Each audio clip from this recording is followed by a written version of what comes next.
নমস্কার। আজকের ভিডিওটা আমার জন্য খুবই স্পেশাল। আজকে আমি বলতে চাইছি আমার মা প্রিয় মা মনসাকে নিয়ে কথা। বেশ কিছুদিন আগে প্রচণ্ডই আমি অসুস্থ হয়ে পড়ি, এতটাই অসুস্থ, কি অসুস্থ হয়েছিলাম প্লিজ মাইন্ড করবেন না, আমি ওটা বলতে চাইছি না। যে ডাক্তার দেখিয়েছি, প্রচুর ডাক্তার দেখিয়েছি, কিন্তু দেখিও আমার কোনো কিছু হচ্ছিল না।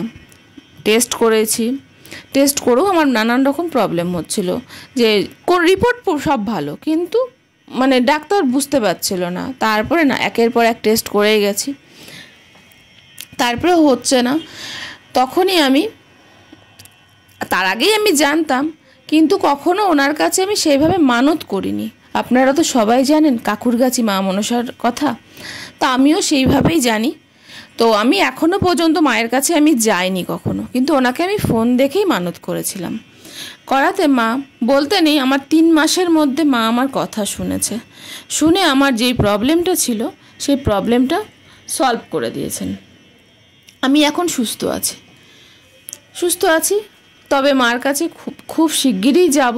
শুনছি মন্দির এখন বন্ধ রয়েছে, ওই জন্য যেতে সাহস পাচ্ছি না। যদি গিয়ে মাকে না দেখতেই পারি তো ওই জন্য যাচ্ছি না। মানতটা আমার এখনও দেওয়া হয়নি। তার মাঝখানে এই আগস্ট মাসে যখন প্রচণ্ড বৃষ্টি হচ্ছিল, তো ছেলেকে আমি গাড়িতে তুলতে যাচ্ছিলাম, স্কুল গাড়িতে।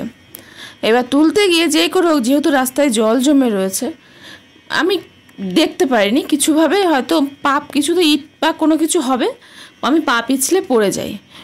পড়ে গিয়ে এতটাই লাগে, আমি সে সময় ভেবেছি যে আমার পা হয়তো ভেঙে গেছে, কিন্তু না, ভাঙেনি। হয় না অনেক সময় বেশিভাবে মচকে যায়, তা আমারও সেভাবে মচকে গেছিলো।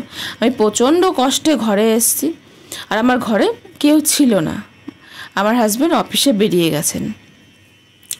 কিন্তু বাড়িতে একা ব্যথাটা এত প্রচণ্ড পরিমাণে হচ্ছিলো যে আমি সহ্য করতে পারছিলাম। রীতিমতো ছোটো বাচ্চাদের মতো আমি কাঁদছিলাম। তো মাকে আমি ফোন করি, আমার মাকে আমি ফোন করি, উনি অনেকটাই দূরে থাকেন।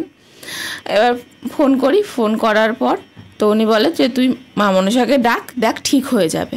অত দূর থেকে আসা সম্ভব না, আমার বাড়ি থেকে আমার বাপের বাড়ি পাক্কা 3 ঘন্টার রাস্তা, 3-3.5 ঘন্টা লাগে আমার বাড়ির থেকে যেতে।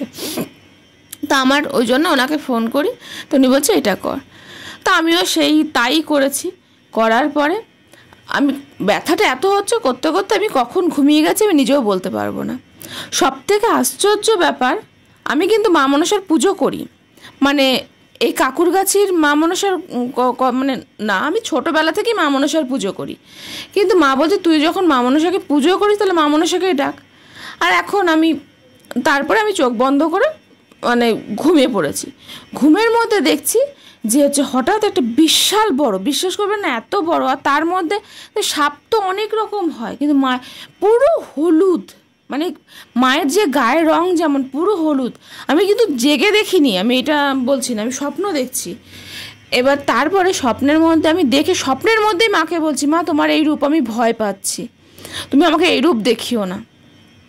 বলাতে মা দেখছি দরজাটা আমি কে খুলেছে আমার এই মুহূর্তে মনে নেই, স্বপ্নের মধ্যেই কিন্তু সব হচ্ছে।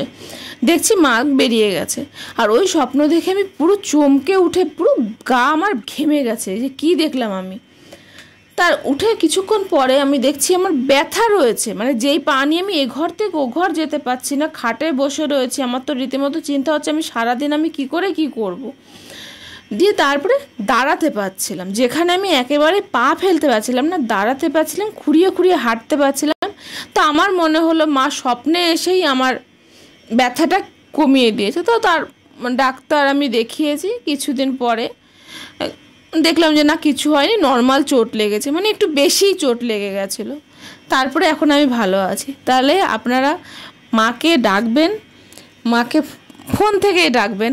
এটা আমি প্রথম আমি ভাবছি মা কি আমার কথা শুনবে, সবার কথা শোনে, কিন্তু মা যে এইভাবে আমাকে, এই ছোট হয়তো আপনাদের কাছে লাগবে এই সামান্য অনুভব, কিন্তু আমার কাছে এটা প্রচণ্ডই আমি বলে বোঝাতে পারছি না, আমার মুখের কোনো ভাষা নেই। তো সবাই মিলে বলুন জয় মা মনসা। আর যদি আমার এই ছোট্ট অনুভব আপনাদের ভালো লেগে থাকে, প্লিজ আমার ভিডিওটাকে লাইক করবেন, শেয়ার করবেন, কমেন্টস করবেন আর সাবস্ক্রাইব করবেন, করে আমাদের পাশে থাকবেন।